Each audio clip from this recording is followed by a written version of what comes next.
Hello बच्चों, कैसे? How are you? Fine, thank you.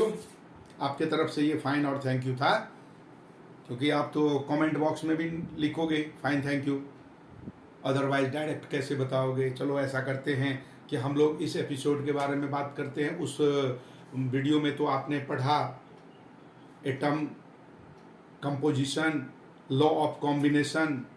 आज हम लोग बात करते हैं जो कनद जी ने बताया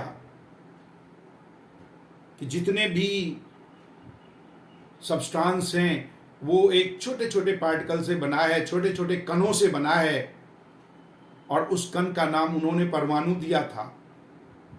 उन्हीं के कंसेप्ट को डाल्टन जी ने बहुत आगे बढ़ाया।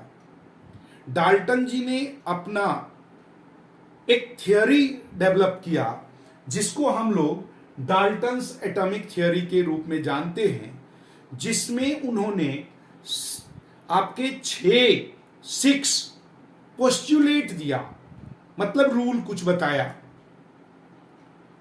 उनके अकॉर्डिंग हम लोग बात करें तो डाल्टन जी ने बताया कि कोई भी एलिमेंट या एक कोई कंपाउंड या कोई मिक्सचर, यही 3 फॉर्म में मैटर मिलता है। An element or a compound or a mixture is composed of small particles, that is called atom. That means all the small particles is called atom. Do you know atom is also defined as the part of matter which participate in chemical reaction. किसी भी matter का वो part, वो छोटा से छोटा कण जो रासायनिक अभिक्रिया में सम्मिलित होता है, उसे हम परमाणु कहते हैं। The part of an matter which participate in chemical reaction is called atom. And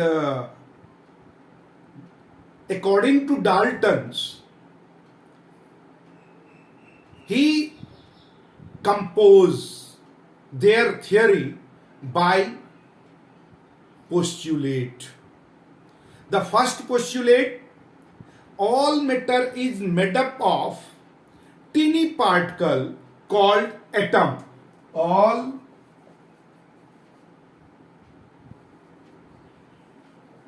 matter is made up of teeny particle called atom.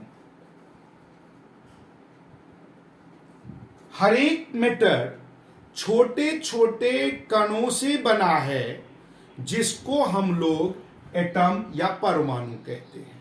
पहला। Second postulate: atom are individual, atom are indivisible particles. That means atom cannot be breaked more. उनके according अब ये खराब हो चुका है, ये postulate उनका फेल हो गया, लेकिन तब तक जब उन्होंने कहा था atom can not be divisible, atom को हम डिवाइड नहीं कर सकते। एटम्स आर इंडिविजिबल, ये डिविजिबल नहीं है, डिवाइड नहीं किया जा सकता, ब्रेक नहीं कर सकते।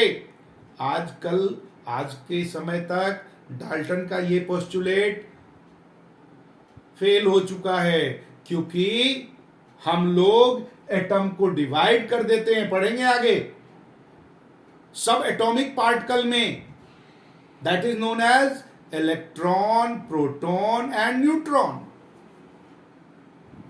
चैप्टर 4 में जाके हम इसको बात करेंगे, cathode rays, anode raise.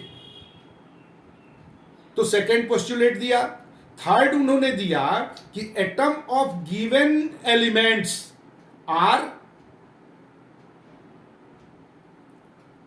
Intellectual,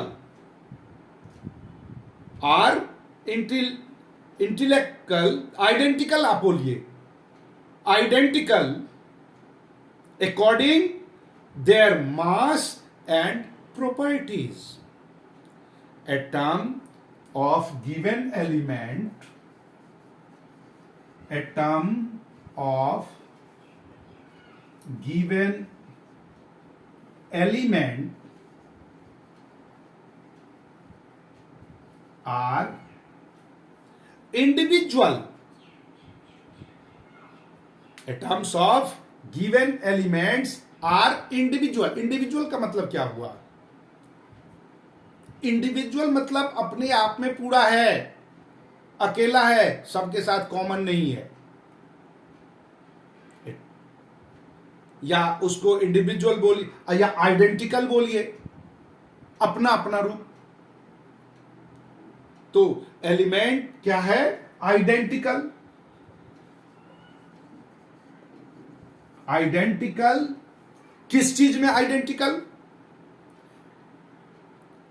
अपना अपना उसका किस चीज में होगा? जाहिर है identical in mass and properties. इन मतलब उसका मास भी अलग होगा और उसका केमिकल प्रॉपर्टीज भी अलग होगा। केमिकल प्रॉपर्टीज हर एक एटम का अपना केमिकल प्रॉपर्टी होगा। अब गोल्ड का एटम है, लोहे जैसा प्रॉपर्टी दिखाएगा भाई? या लोहे कभी गोल्ड के जैसा दिखाएगा? कोई गोल्ड की अहमियत नहीं रह जाएगी। लोहा ही गर्दन में लोहा के और ऑर्नामेंट बना के घूमेंगे, संभव ही नहीं है। हर किसी का केमिकल प्रॉपर्टी अपना होता है। अगर उन्होंने नेक्स्ट बताया कि atom of different elements, atom of different elements, अलग अलग एटम का जो अलग अलग एलिमेंट्स का जो एटम है उसका केमिकल प्रॉपर्टी भी अलग अलग होगा। Atom of different element have different mass and different chemical properties. Atom of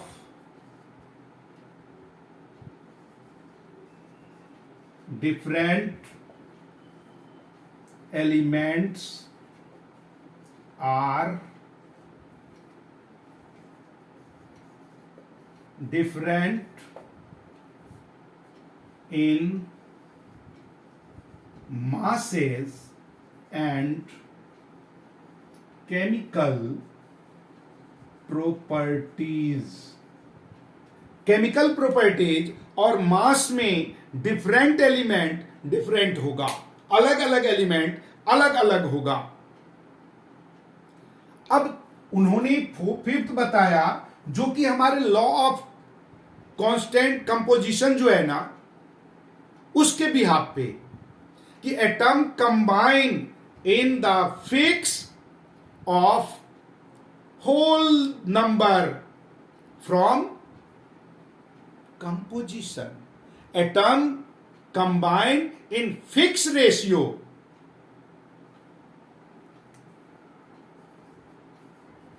Atoms combine in fixed ratio of whole number. Whole number के अकॉर्डिंग होना चाहिए, ऐसा नहीं कि पॉइंट में। Whole number when it make, जब वो क्या करेगा? अपना कंपाउंड बनाएगा। नंबर इन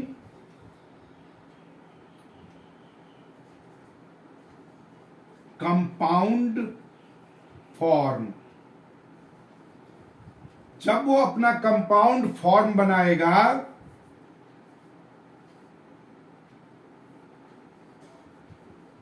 तो उस फॉर्म में उसका जो कंपोजिशन होगा, यानी एक दूसरे के साथ मिलने का जो रेशियो, इट इज रेशियो, उसका जो मिलने का वे होगा, किस रेशियो में मिलेगा, तो वो फिक्स होगा। यानी जो हमने लॉ ऑफ कंपोजिशन में पढ़ा था वही बात यहां इन्होंने दोहराया। और लास्ट में उन्होंने ये भी बताया कि the relative number and kind of atom are constant in given compound. किसी भी कंपाउंड में जो रिलेटिव नंबर एंड काइंड, क्या बताया, the relative number and kinds of the relative numbers and kind of relative numbers and kind of atom are constant in given compound.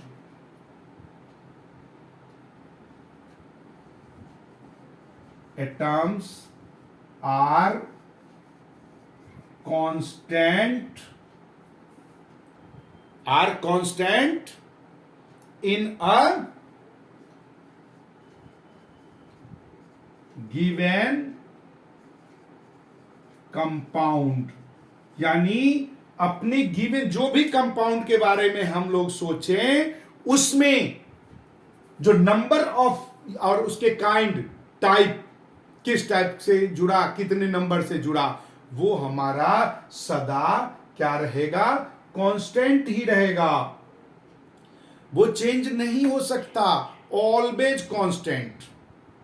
ये 6 postulate Dalton जी ने दिया atom के बारे में।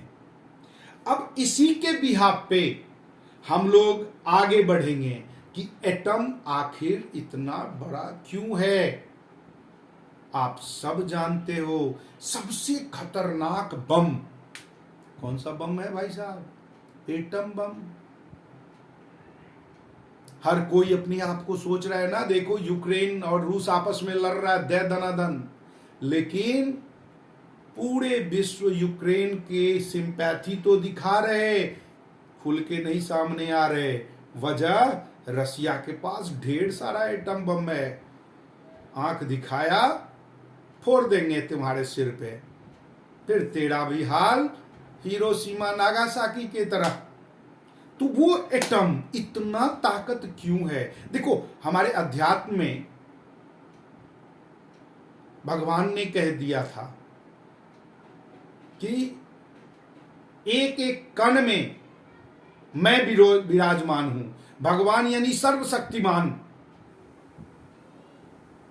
और उन्होंने बोला कि हर एक कण में मैं हूं, कण कण में मैं विराजमान हूं। मतलब एक एक कण सर्वशक्तिमान है। जो हमें गुरुओं ने बताया कि कण कण में भगवान है, यानी भगवान किसको बोलेंगे, जो सर्वशक्तिमान है, those who have complete energy, और वो एक एक कण में है। आज हम लोग उसका प्रैक्टिकल देख रहे हैं। एक एटम बम में कितना ताकत है, एटम में है।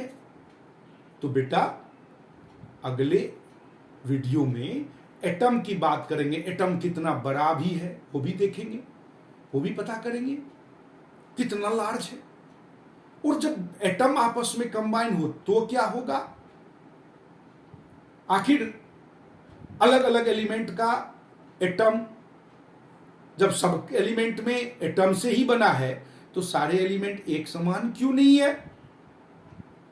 इसके लिए नेक्स्ट वीडियो, तब तक सब्सक्राइब, लाइक, शेयर और कमेंट जरूरी है।